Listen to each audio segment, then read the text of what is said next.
Hey, and welcome to the Golden Krone Hotel. Today I'm going to be post-commentating my 8:16 speedrun. I've been really gunning for the, the top spot on the leaderboards, and I'm pretty happy with this run. You know, I'm not quite there at the time of posting. This run's in third place, but I think I can get there pretty soon.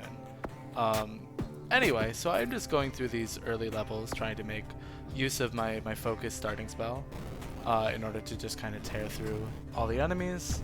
And let's see, picking up some bullets. I've switched recently to fighting the Pharmacopoeia boss with bullets instead of the focus spell, just because I find it's a little bit more consistent, at least when I don't have focus 2. I think my last time I used focus 2 to kill the boss. Anyway, we just made it to floor 3 and we've picked up some useful spells. You know, I pick up Blink when I see it if I don't see anything better, but I don't know if I use it to, you know, its greatest effect. Anyway, we just found the greenhouse, which is really what I want to see. I can get through the greenhouse in the day with focus and the sunlight, and then when it turns to night, I can use Celestial Essence to hopefully kill the werewolf. There's a little bit of luck involved, but, you know, if you're successful, you just very quickly become very powerful. I put the remaining points into strength usually so that I can become a vampire and then go through the later branches, and the points of intelligence I already have can usually get a lot of utility out of spells. I mean, I'm very happy to have received Quills. It's quite powerful. Anyway, so we were able to very quickly kill the werewolf, and we got our first ring. Now, I could have cleared those out earlier, and I probably should have, but it's okay. We were able to blink to the right, heal up a little bit, and then go up the stairs. So once you clear out the first branch with a ring, you kind of just want to make your way to floor 6 as fast as possible.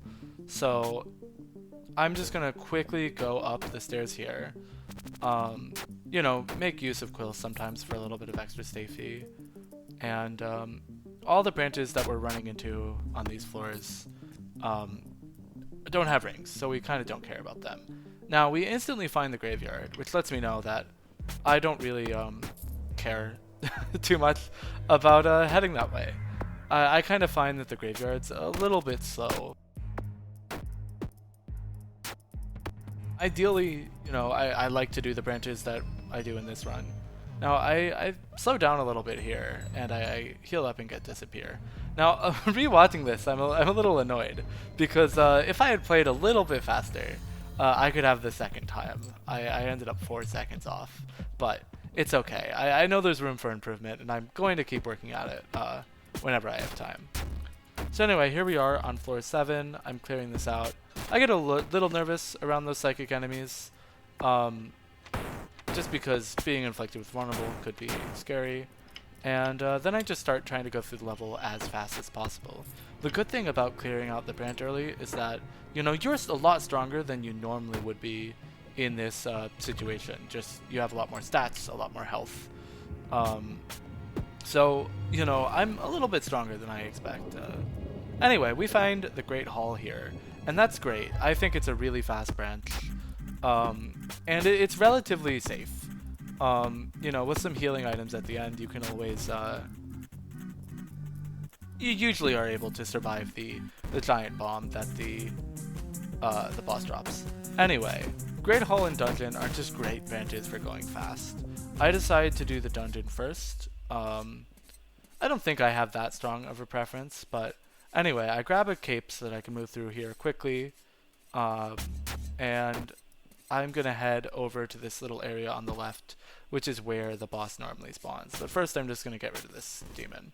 And I think I actually end up fighting the boss on the spikes for a little bit. Let me see. I don't actually remember quite well. Yeah. I probably, okay, I'm moving over to the left.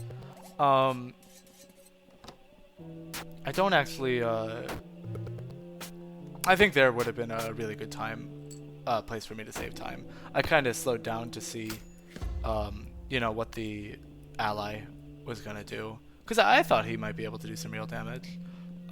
Anyway, a little bit of bad navigation there, but that's okay. Now I fight the boss here, and I think this is another place where I could have saved time. I was trying to get him out of the lava, and I just like kind of completely messed this whole thing up. I kill the boss here. I see all this loot to the right. I start to pick some of it up.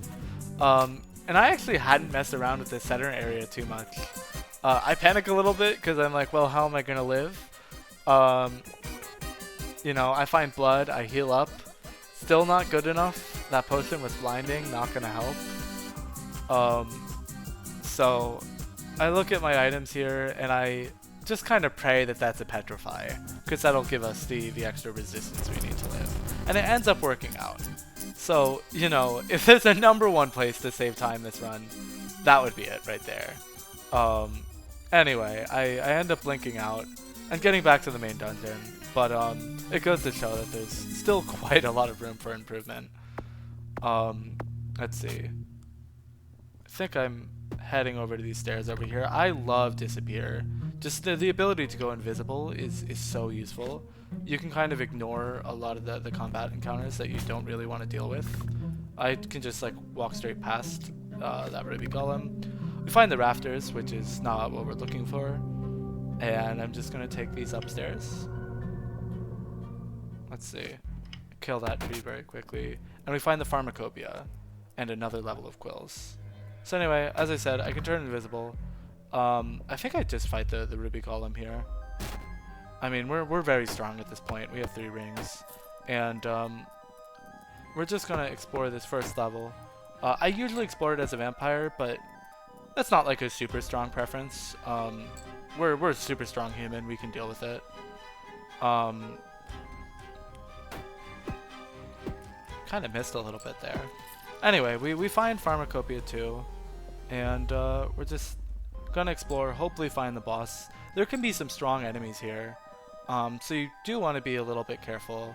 I mean, getting slowed is unfortunate, but you know, this is just some sort of strong vampire. Luckily we have quills to help us through, and I get panicked just because there's that thing there. I don't know what it is. I back off and heal, but turns out it's a little friendly, so I did all that for nothing. We're a little vulnerable. I get confused, I think. I don't think I realized when I was playing that there were 2 enemies there. And here we go. I fire, I get hit with vulnerable, I turn invis, and I just, you know, just start blasting from a distance. And here we go. Now all we gotta do is head back to the main dungeon and go to the 10th floor for a victory. And with invisibility, you know, that's pretty simple. You know, we don't have to worry about these enemies. We can just walk over, talk to this guy, and win. Yeah, so thank you for watching this Golden Krone Hotel run. Hopefully I'll have a faster one soon, but I'm pretty happy with that.